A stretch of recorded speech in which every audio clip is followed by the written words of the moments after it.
Carl and Brendan here from Games, Brains and a Head-Banging Life, gbhblofficial for sure. And it's sometimes dead is better as we're sticking with the, what do you call it? The Indian burial ground where things come to life. That place. Yes. That Pet one. Sematary. Remake. Yes, the remake. We have covered the original Pet Sematary, the 1989 American supernatural horror film, and first adaptation of Stephen King's 1983 novel of the same name. The original being directed by Mary Lambert and written, of course, by Stephen King. We are now going to be talking about the 2019 remake, reimagining, whatever you want to call it, directed by Kevin Klosk and Dennis Widmer, and written by Jeff Bueller from A Screen Story by Matt Greenberg. Yes, that is a lot of fucking people involved to adapt a very simple story by King. Why are there so many people involved? What the fuck was the problem? Infuriating. A lot about this movie infuriates me. But for the most part, I will tell you straight, I feel nothing for this film. That's the biggest problem for me. It didn't interest me. I didn't get wowed. I wasn't excited, but I also didn't hate it. I didn't think it was a bad movie. I just came away going, well, that was totally pointless, wasn't it? Yeah, I second that. I didn't hate lots of it. I didn't like lots of it. I just felt like I didn't really see the point, man. Like, didn't do anything different, really. We will get to some of that in regards to the whole different, because that's my biggest complaint was the simple fact that it just didn't do anything different. And don't please at us going, oh, but they changed this, they changed that. No, the same plot still played out exactly the same exact plot, way. Different face. Yeah, exactly. But incredibly, as was the case, and as far as I know, is still kind of the case, this film made a lot of money because the re-stuff of King's work has been hot shit for a while now. I don't know if that's dropping away yet. I know there have been some in recent times that haven't quite hit the highs of what was coming out with the first part of it and so on. And ultimately that bubble will burst. It always does. But this film grossed $113 million worldwide on a budget of $21 million. So that's over 5 times its budget, which bloody good money. So the cast. So I'm going to fly through the cast. Some familiar names, some not so familiar. We got Jason Clarke as Dr. Lewis Creed. I know Jason Clarke's face. I predominantly know him for one of the shit Terminator sequels, but that's about it.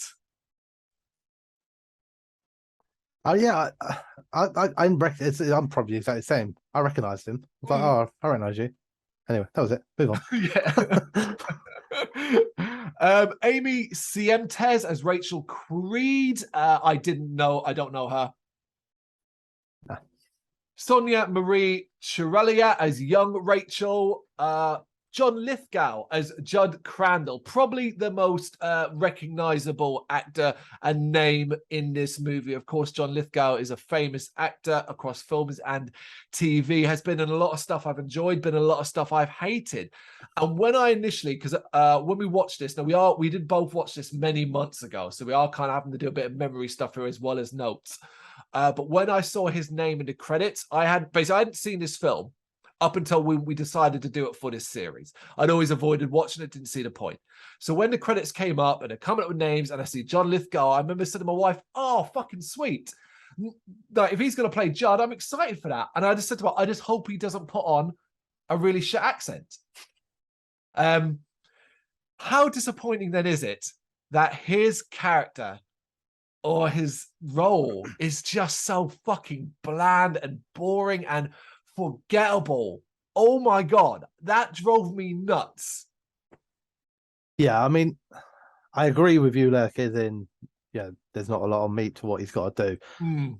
I guess for me, the only thing I kind of come out of it was like, I felt like out of what was mostly quite a flat cast, that, and actually in some ways, across both films, I felt that whoever seemed to be playing Judd seemed to be the best actor, like, in the film, in each time. And I also, like, I know John Lithgow, but I didn't even. I thought he looked almost fucking unrecognizable. I didn't even clock it was him for quite a while into the film, and I was like, "Is that dude?" You know, wouldn't remember the name. I guess I'm just used to, and I know it's not the role for it. So, but I'm more used to and enjoy a very over the top, energized John Lithgow. So I'm talking like Cliffhanger, the villain in Cliffhanger, the villain in the Santa Claus movie. That John Lithgow with a lot of energy is what I've always enjoyed. It turns out a very subdued, and it had to be. That's the thing. Like it has to be that role. Didn't really do much for me. Yeah. Elsewhere, we've got Jetty Lawrence as Ellie Creed, Hugo and Lucas Lavoie as Gage Creed. So Gage is played by two twins. Obsat Ahmed as Victor Pascal, Alyssa Brooke Levine as Zelda Goldman, Susie Stingy as Norma Crandall, and Maria Herrera as Marcella. And that's the predominant cast, really.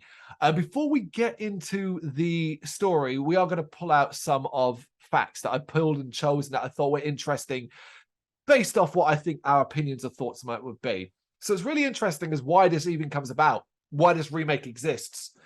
Hellraiser fans. Are you a Hellraiser fan, Brendan? I am indeed. Have you seen the litany of sequels, things like Inferno and Bloodlines and so on? I haven't seen every single one of them. I've seen probably like 4 or 5 before I feel like everything gets so far from what I loved about Hellraiser that I don't want to keep watching because I'm worried that it will just tarnish my feelings for Hellraiser overall. Mm-hmm. You know, so yeah, definitely haven't seen all of them. Yeah, well advised to avoid a lot of them. Well, there are things to enjoy in the likes of Inferno, Deader, and Hellworld. The reason why I bring them up is because famously, those scripts for those movies weren't Hellraiser movies. They were scripts for other movies, and then they just shoehorned Cenobites and Pinhead into it. Hence why when those movies, you often don't see any of those characters until like the last 10 minutes, and they're in it barely a handful of scenes. But the reason why this is worth mentioning is because the whole reason why that kept happening is because the company, I can't remember who it was, Dimension Films, the rights. To hold on to the rights, they had to make a certain amount or a certain number of Hellraiser movies in a certain amount of time. Otherwise, they would lose the rights. So rather than lose the rights in case they wanted to use them, they just spit out any fucking movie regardless. That is being mentioned because Paramount had to push forward with this remake because they received a termination notice from Stephen King for the rights to the book because they hadn't done anything with it so long. It had run out. He was like, give me my fucking rights to my book back. And they were like, no, we're making a remake, King. And that's how we end up with this. Yeah. Not good. No, it's quite disappointing. Even on the Hellraiser side of things, man. Just makes me like not want to watch them even more. You know, the idea that it's just a commercial decision to make a film rather than any love for the genre, for the original or anything like that. It's just there is joy. There is joy to watch and just work out and just sit down, work out watching those films where they clearly went, shit, stick this scene in so it feels like a Hellraiser movie. They can be fun found on that. Of course, there were lots of small little things here and there. So unlike Pet Sematary, the original, Judd provides a hint at what is being what the being is when he explains to Lewis what he learns about the secret burial ground. And in his house, it's full of books about Native American lore. As Lewis flips through one book, he sees the same warning markers are spotted in the tree as an illustration of a Wendigo. Now, I mentioned that because when we talked about the original one, I kind of sort of suggested and didn't think I thought it was too vague and it wasn't really clear. And you kind of cleared it up a little bit by talking about the Wendigo and stuff like that. Yeah. This film probably makes it a bit more obvious, I think, the whole Wendigo thing. Yeah, it does. It does the kind of over the course of the film, definitely. I think it's a bit more upfront with there's a malevolent thing happening in the woods. It's not just like bury shit in the ground and it comes back to life. There's more to it, you know. In the original, I think there's like one scene or something like that where it kind of does like a pan around of the woods, and that's about all it sort of suggests. Like that's it. Whereas in the book, it's clearly referenced.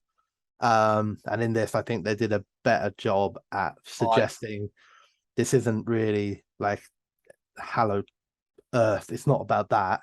It's about some other force.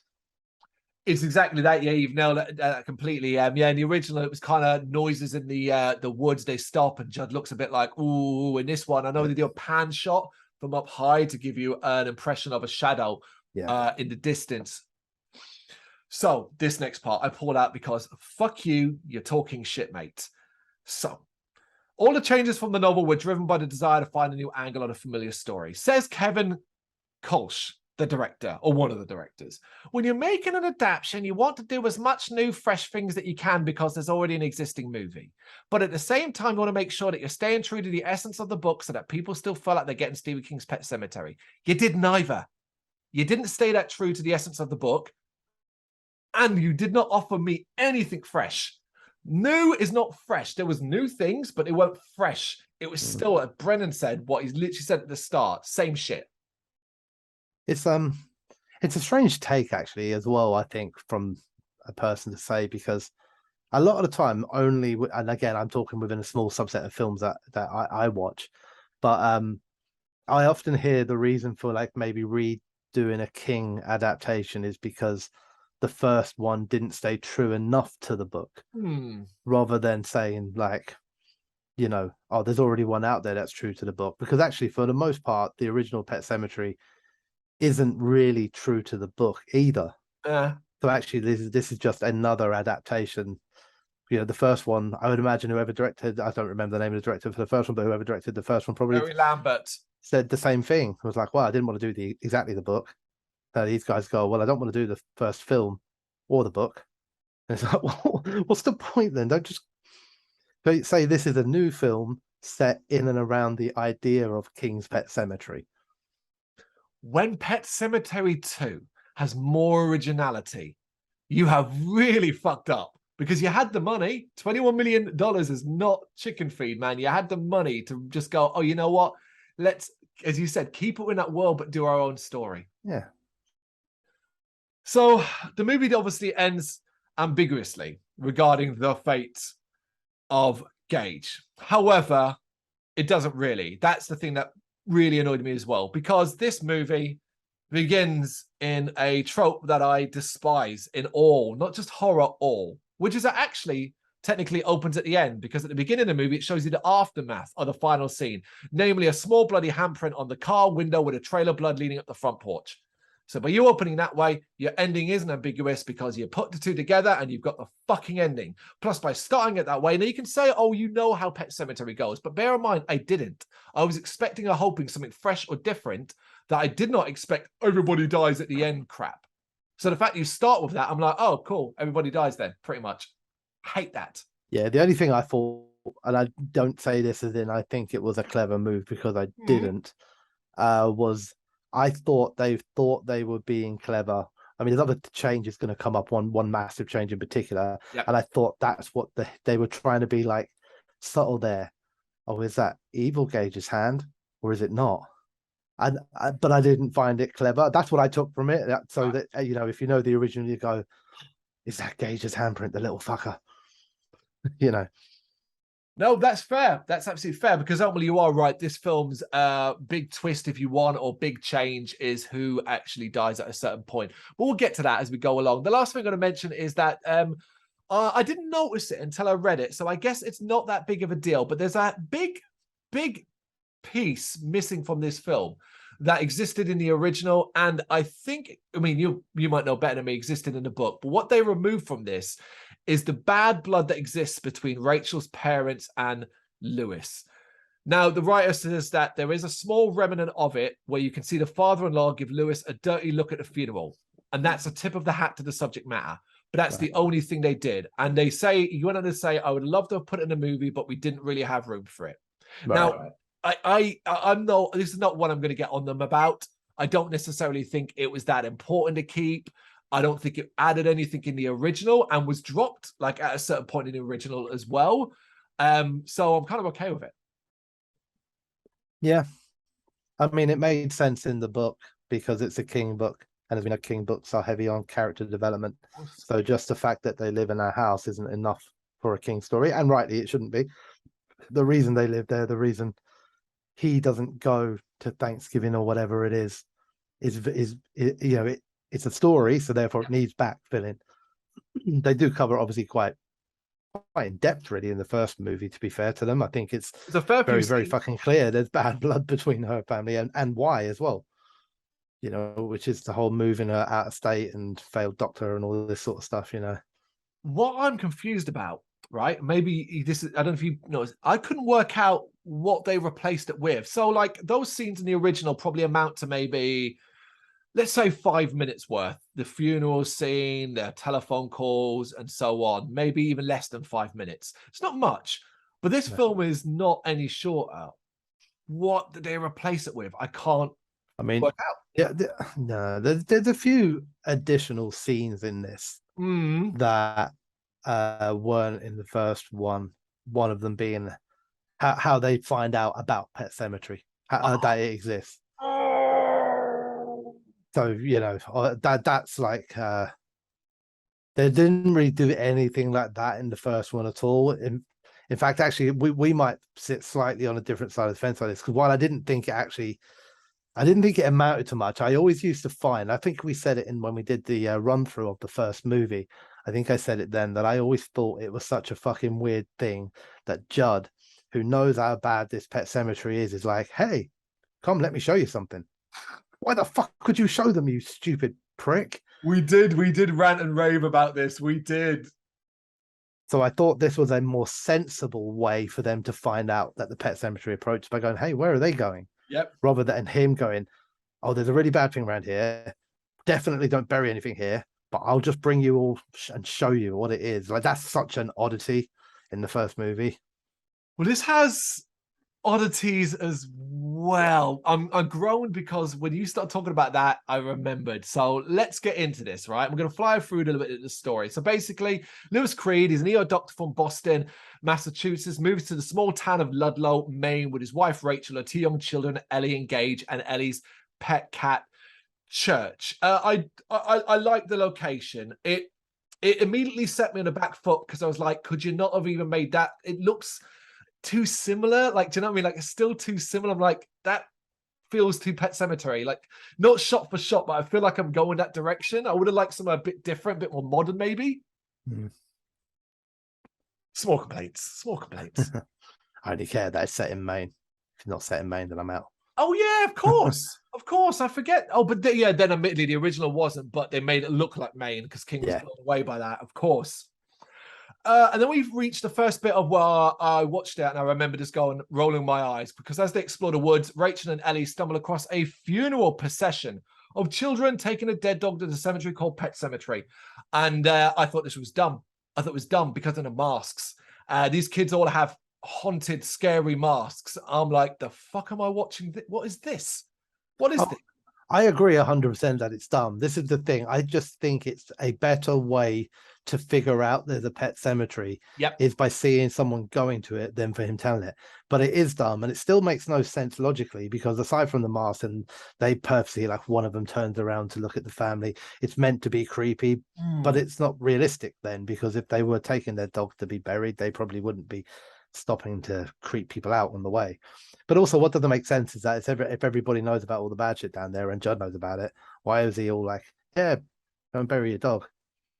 You know, I know, like, it's a separate thing between the Pet Cemetery and the other place, but it just seems that for such a place that everyone seems to know is so full of evil and everything, it seems to be very regularly visited, a bit like a tourist attraction.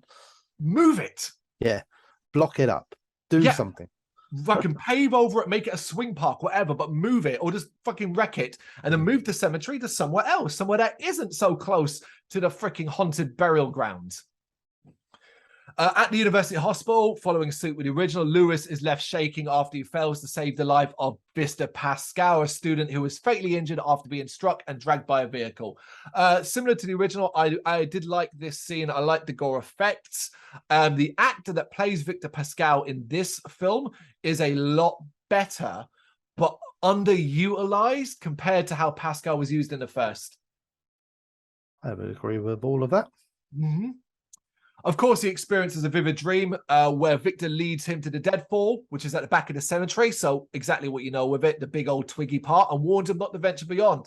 And now we're going to touch upon what you've been ranting about so far, which is basically, why are you fucking telling him about this? Why are you going there and say, hey, don't go above there? If you didn't mention to him, what's the likelihood of him ever going up there? Or you could say he might get the calling or whatever. If you're haunting him and he gets the calling from the Wendigo, the evil spirits, then you visit him and say, hey, bro, don't go beyond there because that's evil. But before anything's happened, you've gone, see that really cool area up there? Don't go up there though, bro. Yeah. Do you know what I mean? Like, yeah. Of course, he wakes up to find his feet caked in mud, suggesting the events were more than just a nightmare. And it's Pet Sematary as we go. We do kind of speed up here. We do spend time with the family, get a bit of the dynamic. I don't think the chemistry between the two main actors, Lewis and Rachel, is as strong as they was in the original. I liked a lot of their scenes in the original. They're fine here. I think the relationship with the parents and the kids is maybe a little better. The kids are better actors on the girl side, Ellie's side. Gage, put it simply, the bar was set so fucking high with the original. These kids, these two twins, they seem a lot younger. Maybe that's what it is. Maybe. Don't know. I mean, I agree on the dynamic between husband and wife. I also felt like, I don't know, maybe you'll come to it. I won't say too much on it. Yeah, I felt like there was an aspect of, and like I never really kind of settled on whether I thought it was a good thing or a bad thing. Mm-hmm. But the first film was very centrally driven by the father's vision of Victor, and that's how it kind of, like, that was the driving force behind it. Yeah. Whereas in this film, quite early on in it, all of the people in the house are having visions. Yep. That includes Gage, that includes Ellie. All of them are having visions. Mm-hmm. And I couldn't quite, like, in one aspect of it, it kind of gave me the impression of like the house almost, I don't know, like being like the fucking Shining house or something like that. You know what I mean? And then the other aspect I kind of took from it was like the whole area was affected by the Wendigo sort of thing. And I could never quite tell, but that was another thing that was very different here. In the first one, he thought he was going mad because of the visions. Yep. This one, they're all having fucking visions. See, how much of an interesting idea would that have been to have developed it in that way where it's almost like an infection spreading out under the ground across the whole town. Like that could have been a development and a process that would have been different and interesting. Yeah. Of course, at this point, we have been introduced to Judd Crandall, who's a neighbor who kind of comes off across nowhere as friendly at first as he is in the original, a little bit more of a gruff fella, but he does take a soft spot to Ellie, which is, again, similar to how Judd was in the original. On Halloween, Church, the cat, is killed by a truck, so we have the dead cat as well. And this, of course, leads up to Judd because obviously Ellie's going to be upset, decides to take Lewis to the Pet Sematary and beyond to the ancient burial ground to bury Church. I have a big problem with this. Not that process. There's no point in complaining about something that happened in the original and this. We can argue the rights and wrongs till we're dead blue in our face. It's the pathway through this fucking bramble. Now, in the first, it was still the same, but it still seemed tougher. I swear to Christ, this one has a pathway. Because these are like, watch your footing. I'm like, he never really seems to struggle getting up there. Yeah. And I found it to be really frustrating when I'm like, why is it so easy? Again, if you know it's such a problem, why have you not come along and fucking made that even harder to get up? Of course, the next day, Lewis is stunned when Church returns home alive, but he's aggressive and violent and so on. Church, the cat. A little bit more CGI used this time. Did you notice? Did you care? I didn't care, but I think that's the general kind of feeling across the movie. Yeah. I know I've read stuff like people were quite bothered about the fact that it is not the right breed of cat. Yeah. It's a very, very different. It just looks like a tabby, basically. I felt like this film tried to use the cat as the horror factor a little bit. You know, they tried to make it look more evil, more scary, that sort of thing, you know, while still being mostly cat-like. Yep. But Yeah, so I mean, I don't know. The cat's a stepping stone in the story, isn't it? Like in all of it, to be Yep. honest, every version of the film just to move it along, because it would be silly to go straight to human. Yep. So you know what I mean? And that's how it starts. It's almost a non-event just until we get to the real shit. And I felt that in the first film. I feel that in the second film. I didn't feel there was anything added in the second film that suddenly made the cat like really, really important to me. Yeah, I've heard like or read stuff online and that when I was like watching the film the first time around.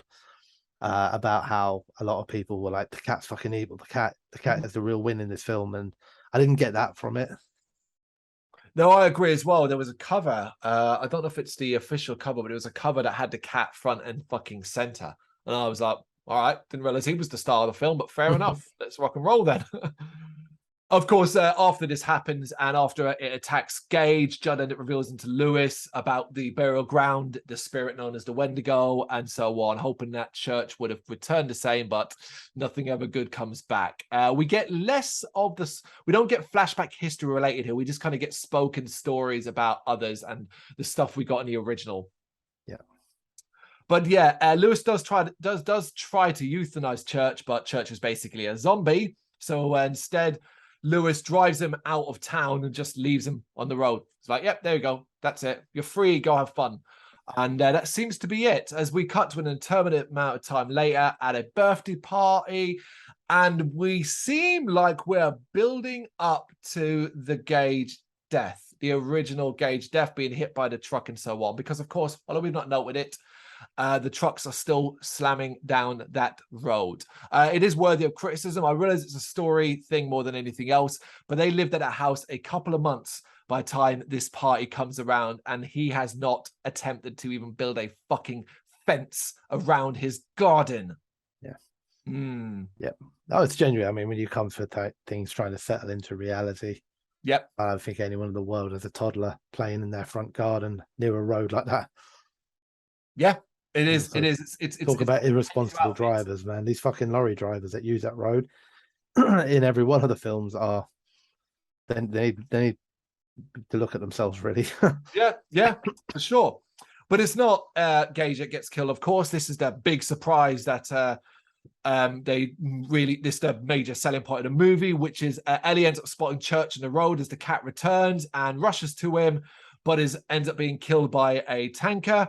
That ends up, admittedly, does swerve to try and avoid, and she ends up getting crushed by the tanker truck part of it. While it does cut, I do admire the film for showing you the blood splatter. So I was like, oh, well done, right, cool. There's a little bit of bravery. Yeah, of course. The family is devastated, and Rachel and Gage leave to spend a few days with Rachel's parents. During that period, Lewis goes through the whole grieving process, and Judd begins to suspect that he's going to take Ellie to the burial ground and says that line about sometimes dead is better. It does not have the impact. I don't know if that's because of who's saying it, and it's if it's the lack of the accent and just the, but maybe it's just maybe it's being too picky, where it's like it's still a cool line. Yeah. This is again, Victor warns him not to do it, but Lewis's grief spurs him on. A difference here, I don't know why, I don't think it necessarily works, but he drugs Judd this time around so he can sneak past him. Whereas I'm pretty sure Judd just falls asleep because he's an old man in the original. And of course, he takes Ellie's corpse and reburies her. And Ellie does come back from the dead, but it's a little bit different here. Rather than coming back and it immediately slipping into evil mode, there's more of a sense of her just not knowing what she's doing or who she is. He bathes her. And you do get like some nice semi-disturbing scenes when he starts to comb her hair and you see the staples in the back of her head, probably when her head was split open. And elements like that I do quite enjoy. That's cool. I will say, weirdly enough, the girl that plays her, I've forgotten her name, I've turned the page, but the girl that plays her seems to do a better job when she doesn't have to say anything. I don't know. During this period, though, we are mentioned that, of course, this part does exist. Rachel is getting visions of her dead sister, Zelda. Spinal meningitis, although it's not mentioned in this film, it is, according to online, spinal meningitis tied into the first one. However, they do change her death, and I'm not sure I like it. So simply put, the realism of the first film, where simply put, she was so sick, so hurt, so much in pain that she choked on food, just choked on the food she was eating and then died in great pain, was incredibly horrible. In this, she falls down a dumb waiter. Yeah. And I'm like, wait, what? Why change that? That seems weird, right? Yeah, it seems weird even more so when you add everything up together, isn't it? Because I think you can see things that if you wanted to give Pet Sematary a fresh take, that you could change. Mm-hmm. And that just seems like and to be honest with you, it feels lazy. I felt it was lazy. It's like, let's just make her die differently. Like it has no massive impact on the story overall, from a trauma perspective. Like, to be honest with you, because that's really the whole point of the whole Zelda story, is to satisfy Rachel's trauma. Yep. And the method of death wasn't the trauma. Like, do you know what I mean? It was the fact that she died and felt like it was her fault. Yes. And I also just feel a little bit like maybe, and I don't know a lot about it, that the whole way that she dies in the first one feels a bit in line with what I would think would potentially happen, like could happen. Very real. Yeah. I remember I thought the whole dumbwaiter thing was used for a cheap jump scare, because ultimately it's when she opens up the dumbwaiter and she's just lying there dead, all twisted up, and you get a jolt and stuff like that. Overall, the whole Zelda angle, it doesn't stay with me. Even now, when I think back to a couple of months ago watching this, and I think about Zelda in Pet Sematary 2019, and my mind just starts thinking of Zelda from the 1980s Pet Sematary. It just does. Yeah. Interesting as well here. We get what I consider to be, and the movie will try to explain it as young kids have more in tune with the spirit world. But fucking Victor is visiting Gage, terrifying the kid in an attempt to tell the kid to warn him about going home. What did you think was going to happen there, Victor? He can't even speak. What are you doing? So dumb. Victor, just a creepy dude now. I mean, if you can, why can he visit? All right, let's say he can visit. Right, let's presume he can visit what's it called, Lewis, because Lewis saw him die, and that's the connection there. I feel like there's a way to shoehorn or just make a connection. I mean, we could argue the trauma that Rachel's suffering from right at this point. Surely that's a connection point. I feel like there could have been, again, an interesting aspect of if Victor was able to communicate her and have her rush home because of what he tells her. Maybe. Anyway, Judd, he's going to die because Ellie's on a rampage. As he spots Ellie in his house, he wakes up, he flees home in horror, gets his revolver, but is distracted by Church, allowing Ellie to surprise him in his stairwell. We then get unfortunately, again, this is why I'm just like, what's the point of this movie? The exact same death. Tendon with the scalpel, before, weirdly, taunting him with the voice of his dead wife before killing him. And that confused me as fuck. I didn't get it at all, because here's the thing. The only reference to Judd's wife is what Judd briefly referenced to her. How would I know what she sounds like? So why her using her voice? Am I supposed to go, oh, that's so terrible? It means nothing to me. I didn't hear her in the movie. Just her fucking voice. How does she know her fucking voice? Yes. Well, spirits and shit. Oh. Anyway, Rachel and Gage return home and encounter the undead Ellie, and Rachel is horrified and flees with Gage to an upstairs bedroom. Ellie, who's enraged by being rejected by her mother, attacks Rachel as Lewis finds Judd's blood-soaked body. So in the final sort of sequence, it is a little bit fast-paced, and that is something. But you kind of know it's not going to... It never feels like it's going anywhere interesting. You're kind of just waiting for people to fucking die. Rushing home, Lewis locks Gage in, save Gage just as Ellie fatally stabs Rachel. And admittedly, was surprised by that. I didn't expect that to play out quite how it did. So I was a bit like, oh, wow, that's that done. He locks Gage in the car, and Rachel begs her husband not to bury her in the pet cemetery. What? What? How does she know all of this? A good point. Yeah. But Ellie knocks Lewis unconscious and drags her mother's body to the burial ground. At the pet cemetery, Ellie tries to kill Lewis, but as Lewis prepares to decapitate his daughter, he's impaled from behind by a makeshift grave marker, falling and revealing a reanimated Rachel. So what made me laugh here about this whole sequence is how fast the movie wants to get it over with. It wants to get this done and dusted. It's like, we've shown you everything we can. We just need to get this done now because the speed. So in the original, and even early on in this, the burial ground is not next door to the fucking goddamn Pet Sematary. It was implied it was miles. It was a trek. You'd be going all night to get there effectively. But the speed on which this happens, where Ellie drags her mother apparently through the woods and across mountaintops and all of that to this place, and then the mother comes back, seems to take place in a very, very short amount of time. Now, admittedly, there is no concept of time in the movie, so I could just be imagining it. But how it plays out, it just feels like it's all really quick. It does, yeah, absolutely. I mean, especially when we were always, even in the first movie, we were always given the impression the cat was our bar, and they bury the cat at night and it comes back the next day. Doesn't come back the next minute, comes back the next day. Yep.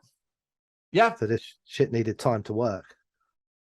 But were you shocked? Were you surprised when he gets impaled by the grave marker and it reveals a reality of Rachel? Did you go, oh?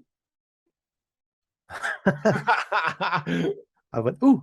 I think I was probably a little bit surprised at the first time round. I was a little bit, oh shit. This is where we're going. Yep. But like when you look back at it in hindsight, it feels more obvious. Like now, like I don't know why I was shocked. The film was never going to end, was it? With like when you look back in hindsight, you go like, oh, what's going to happen? Is he going to decapitate his daughter?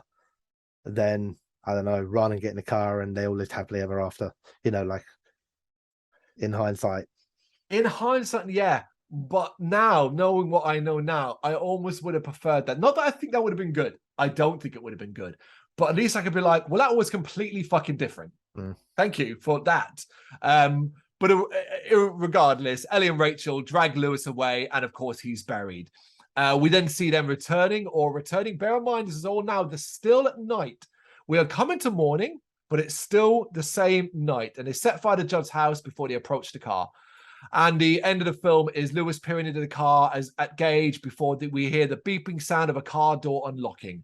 So implying they're going to get Gage. And obviously attach that to the beginning. And the bloody hand implies they got Gage, killed him, or probably buried him as well. To do what, though? Live as a reanimated zombie family? Yeah. What's the goal? That's it. Back in the house, sit down for breakfast. You know? I mean, it's you kind of like almost makes you want to think like what happened next, right? Because they set fire to the house, yeah. So within the next hour or so, I'm expecting the fire brigade to turn up. They're going to just be like there, like chilling. Yeah, I want to know what happens next. I really, really do. Even if I find it incredibly unsatisfying. This movie has an alternative ending. Did you know that? No, I don't think I did. Oh, did I? Go on, tell me what it is, and I might be like, yeah. It's not particularly much more. It's just a bit more in keeping, I guess, maybe with the original. Lewis spares Ellie instead of attempting to kill her. And they both bury Rachel behind the Pet Cemetery, promising that they'll be a family together forever. Then, after burning Judd's house, Lewis and Ellie approach the family car, where Gage is still locked in. In the house, Ellie, Church, and a newly resurrected Rachel approach and reunite with an unhappy Lewis holding Gage, who is crying. That's it. That's the alternative ending. It basically seems to be the same thing, except Lewis isn't dead. Yeah. But seeing as it seems that whoever gets reanimated in the Pet Sematary has one singular mission, even that ending suggests for now. For now, yeah. It's underwhelming in regards to what I know, what I feel could have been done, or what I feel could have been at least attempted here. But going back to what was said at the start, my biggest takeaway from this film is I just don't care about it. I will likely never watch this again. I've seen it. That's all that fucking matters. I've seen it, and that's all that matters. If I watch a Pet Sematary in the future, I will just come back and watch the original one because of what it offers in comparison. I find it scary, I find it creepy, I find it more impactful. And yes, a lot of that is based in nostalgia more than anything else. But I am more than game for having my mind changed or finding something that's interesting. I don't think this is a bad remake. If the original didn't exist, right, and this was just an adaptation of Pet Sematary, it would probably be, I would consider it a bloody good movie, a good adaptation. The problem is that we already had an adaptation. And just like with it, and just like with I can't think of any others that have Stand. had. The Stand, The Shining, that have had several adaptations. They're really struggling. And that's the biggest thing. They seem like they're really fucking struggling to surpass, not to surpass the original, but find new ways of telling the fucking story without just going off on tangents that really don't even fit the book or feel in keeping with what King wanted. And I think this Pet Sematary has tried to do both. It's tried to be like, look, we don't want to veer too far away from the original film, but we also want to make sure we're keeping in time with the book. And you end up pleasing nobody except an audience that doesn't really care about these movies at all, that don't really have any interest, have never read the book, maybe saw the original, but just want a glossier, flashier Hollywood version of it. That's why it makes money. Yeah. And it's like, for me overall, I don't think it's a bad film. Again, I don't think like there's no actor or anything that I go, I hated them or anything like that, It was all okay. There was nothing like that makes me stand out and go, they were amazing, but it was all okay. There was nothing wrong. The changes, when I watched them as a first watch, that's the thing. In some ways, I appreciated some of them. Like I remember because the first movie and the book is so ingrained in my head. Obviously, I fully expected Gage to get killed. That was 100% what I expected. And then because they sort of stretch it, like, oh, he is going to get killed. He is going to get killed. Oh, it's missed him. And then I was like, oh, and then like Ellie gets it in the mush instead. And I was kind of like, oh shit, I did not see that coming. And at first I was like, oh, okay, that's pretty cool. And then like even just that whole scene, because they kind of do that whole complete silence for it, in the crash, like the trucks rolling, all that sort of stuff, that just goes for dead silence. I like that. I think that's an effective tool that people should use more. And there were little things like that I was like, oh, that's pretty cool. Yeah. But the problem was, I feel like what they did is they took the film, right, and they went, right, this film has got 3 or 4 pivotal horror moments in it that can be deemed as like straightforward horror that might scare a generic audience, right? Or creep them out or something like that. And we need somebody good to play Judd, so we're going to bring in this name here, and that's important, right? And then we're going to say we've got the Zelda, how did Zelda die? We've got Gage's death or kill a kid on screen. And we've got the hat, who dies at the end. We have like 3 or 4 pivotal moments. And what they did is they just made tiny tweaks to each of those pivotal moments and then just did everything else the same in the middle. And that's what it feels like. They sat down and mapped it out and goes, this is a story. If we tweak that one there, that one there, that one there, just enough for a modern audience. Like you said, maybe a jump scare with Zelda. Maybe let's trick the old school guys with this one. Let's not kill Gage. But then they did nothing outside of that. And that's the problem. So when you look at it overall, I can go, first watch 3 or 4 moments in it. But why would I ever watch it again? Because, like you said, I can see the same story in 2 different versions, almost. And now that's not new anymore.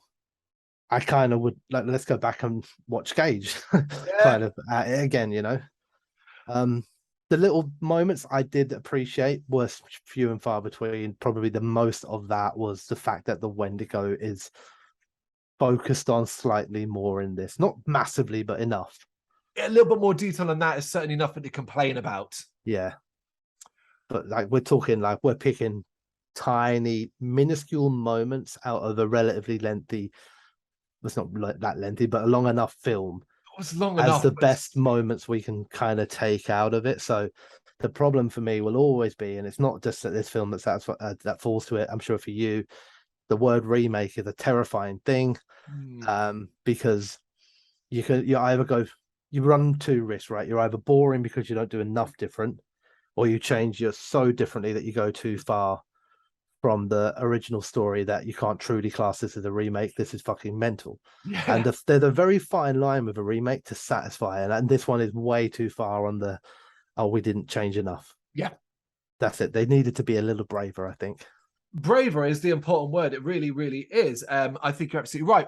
Before we wrap this up, I just remembered something. And I remember I wrote it at the start of the notes because I wanted to bring it up. And I glossed over because I thought I'd bring it up during the talk. Okay, so there's a big omission in this film, this remake, right, that existed in the original.